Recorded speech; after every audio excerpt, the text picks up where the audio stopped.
The children. Yay, one more time for the children, right?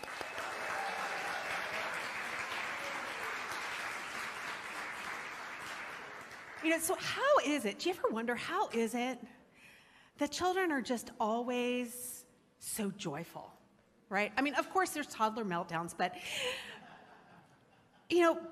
behind it all, there's just joy. They get over it quickly. Whether they are, just think about it. They go outside and run and play. They get all sweaty. They get all dirty. Even just in these costumes here, like they're all wrapped up. They've got to be hot. But the joy is just always coming through, right? And this is our reminder, on this Sunday that we're celebrating joy, is to remember that the joy is always there within us. The children just express it all the time. We have it within us too. And I'm going to tell you a story from the Hindu tradition about Krishna when he was a toddler, okay? So this is little Krishna toddling around. He's playing in an orchard with a bunch of older children. And he was watching the older children, reaching up and grabbing fruits off the trees and eating them. Well, he's too small. He can't reach up. He can't reach the fruit.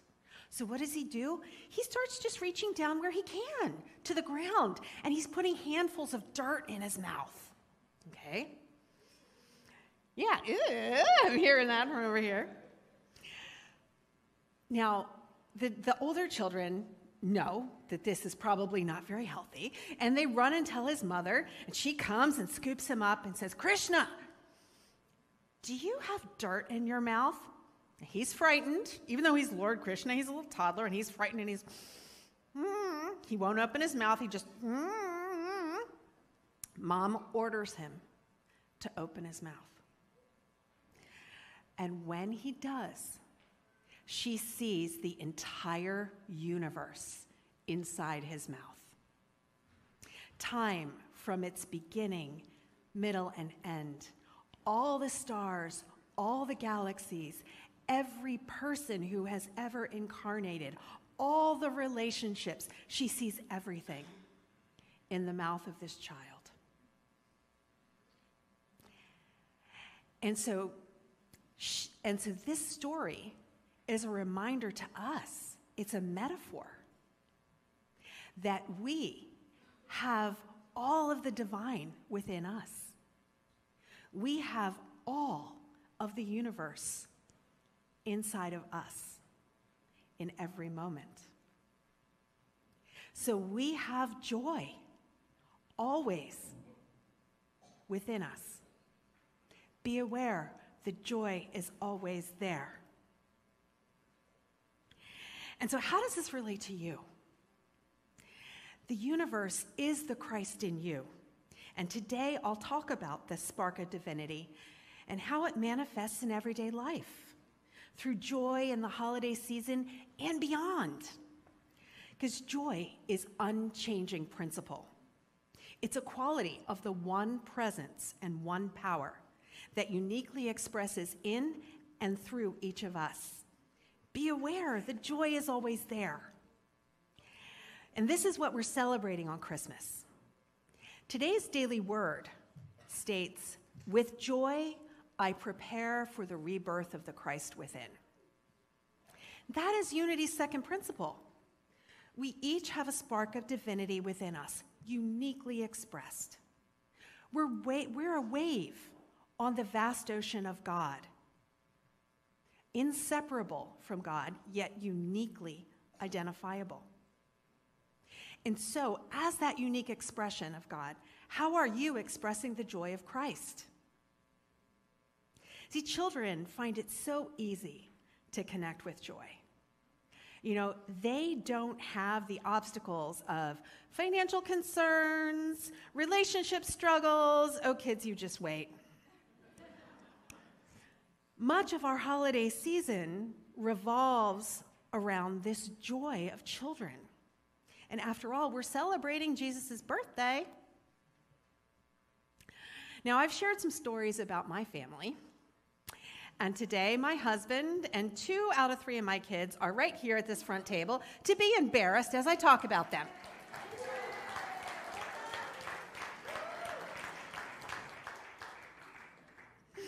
Now, I waited until they all arrived in Florida before I decorated my Christmas tree. Now, I know some people who decorate a perfectly coordinated Martha Stewart tree. That ain't me. Decorating my family's tree is a trip down memory lane.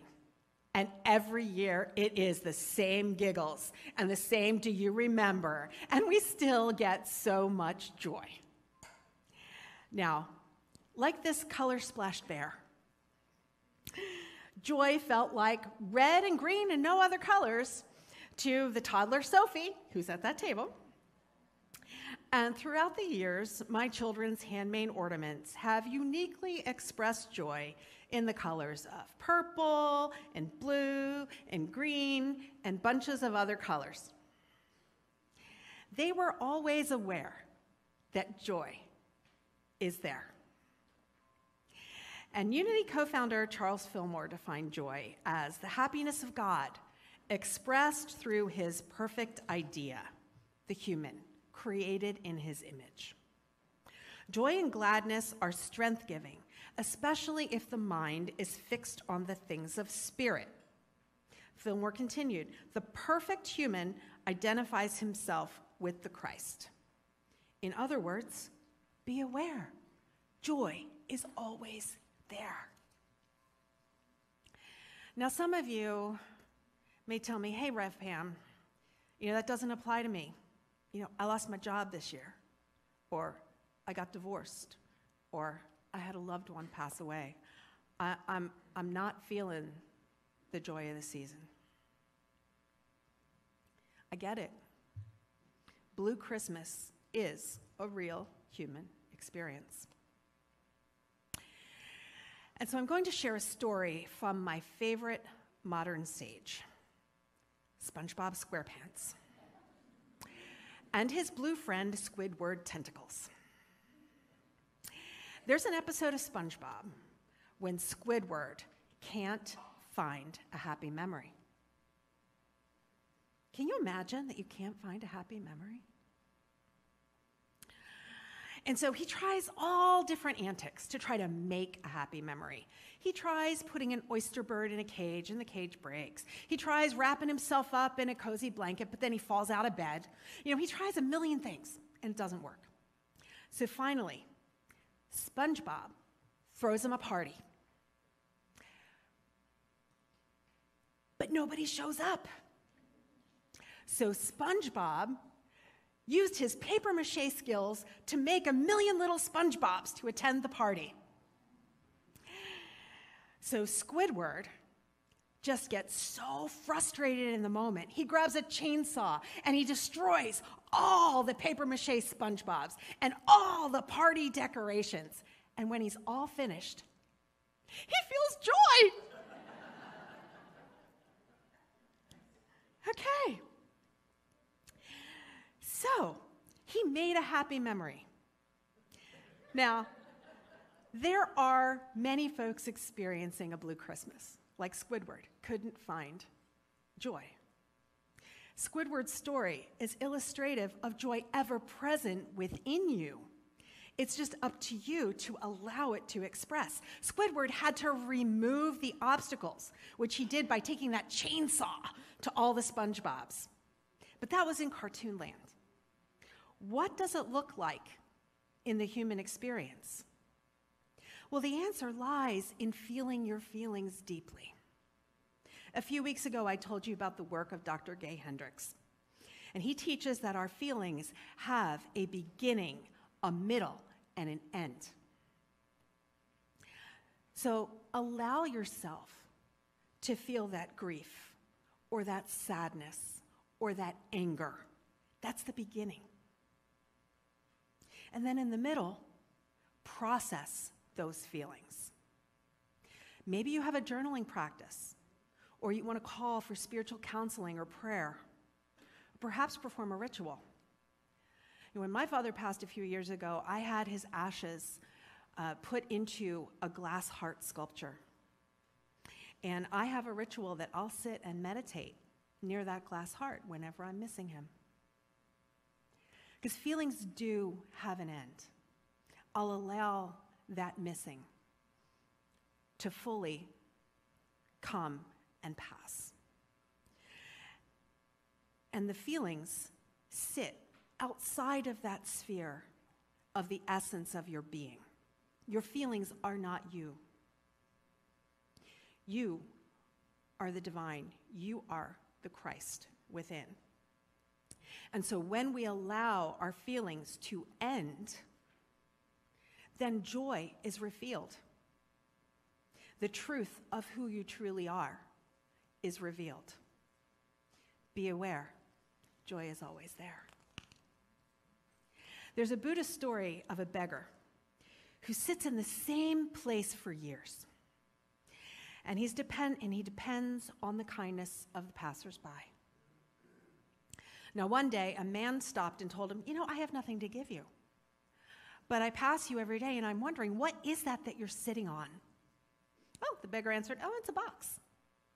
The man said, but what's inside that box? The beggar had never looked. And when they opened the box, they found gold. It was full of gold. So thus is your treasure of the Christ within you that holds boundless joy. It's up to you to uncover it. So speaking of boundless joy, this dog is my Mr. Mo. And he transitioned a few years ago. But Mo was famous for his joyful whole body dance. Really, every time that I would walk through the door, or even if I just opened my eyes in the morning, because he was right there at my bed looking, waiting for me to open my eyes, he would just start jumping. He would get airbound with joy. Or, if I just said the word walk, big dance, happy dance, no matter my mood, he always approached with joy and reminded me of my ability to match that vibration. So we choose what to express in every moment. If you're standing in the long checkout line, you can choose to express irritability because you had a long day at work and your feet hurt. Or you can choose to express joy in anticipation of that meal you're going to make from those groceries. And you can remember what the children stated during the pageant. I am the Christ child. I am all that is good and real in each of us. I am love in your heart, the wisdom in your mind, the peace in your soul. I bring oneness with all humanity through our divinity. Joy is here to stay. That boundless joy is evident in our children. Now, my children grew up physically, just as we all continue to grow spiritually.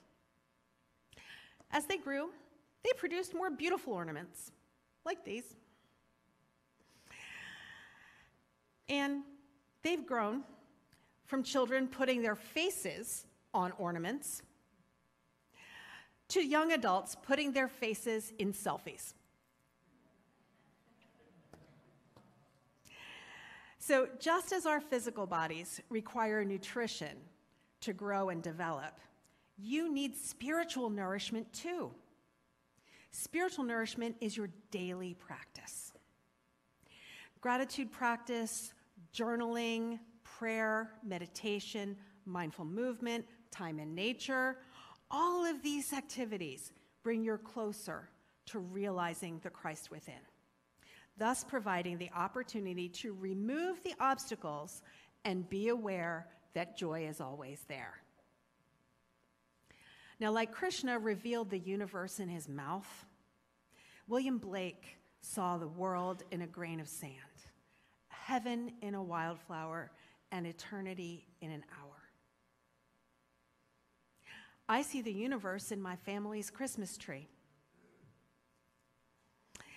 The essence of my children, their joy and Christ light, manifested in their artwork. And today, we celebrate our awareness of our Christ nature with joy. Be aware that joy is always there. Thank you so much for visiting our YouTube channel. We post new videos every week to keep you positive, present, and inspired to your divinity. Please click on the subscribe button below and also that notification bell. Remember to share this with your friends and your family, those that you know will be inspired just like you have been. And always remember that we love you, that we bless you, that we behold the Christ in you, and we see you doing great things. Thanks and take care.